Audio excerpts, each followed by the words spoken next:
Mr. Stumpf, after sitting here patiently for nearly 4 hours, my takeaway, frankly, sir, is that you are in denial. And I say that because I can't reconcile much of what you have said with the known fact pattern. You have said, I didn't know, in essence.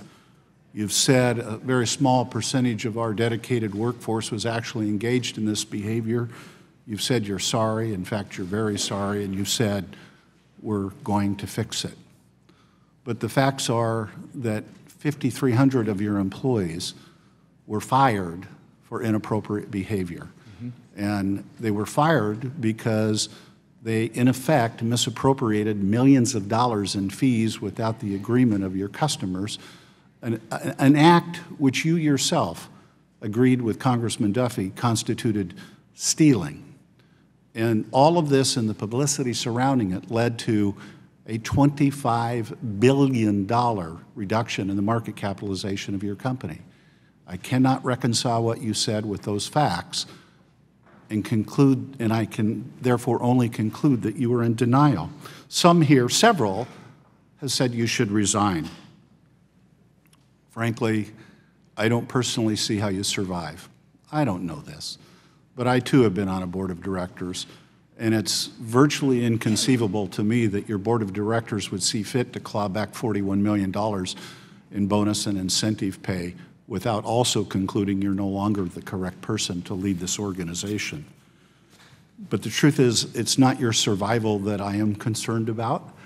I'm concerned about your company, your bank, your institution, the 268,000 people that you employ, and more importantly, the millions and millions of depositors.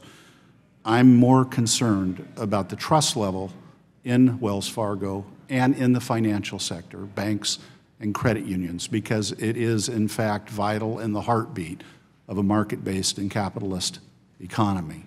And I'm very concerned about what you and the company have done in the way of damage to that. I'm not going to suggest that you resign. I don't think it'd do any good because I think you are in denial.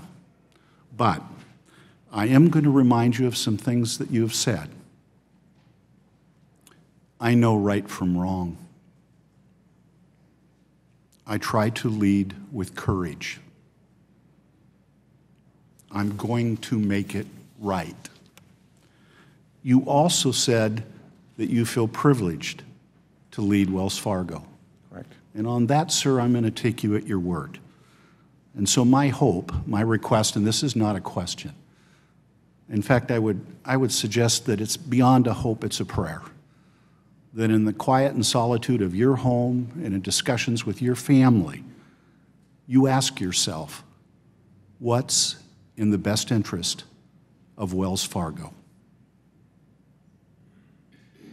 What's in the best interest of Wells Fargo, sir? Not you. I do have a quick question. I think some other people have noted that it looks like you're repeating some mistakes in the facts of this case. Falsified applications, consumers being pushed into products they don't want, and all driven by aggressive sales goals are almost identical to your practices that led to a record fine against you in 2011. In fact, in 2012, you paid violations for violating the Service Member Civil Relief Act for foreclosure of homes in violation of federal law. I'm privileged beyond measure to represent 20,000 uniformed personnel at Joint Base Lewis McChord. You're under investigation again, sir, for violating the Service Member Civil Relief Act, for foreclosing on cars, also prohibited. We don't want men and women in uniform worrying about that when they're putting their life in harm's way. And I'm going to predict you're going to pay another fine for violation of SCRA in the millions of dollars. So rather than ask a question, I'll just say this pattern just keeps repeating itself.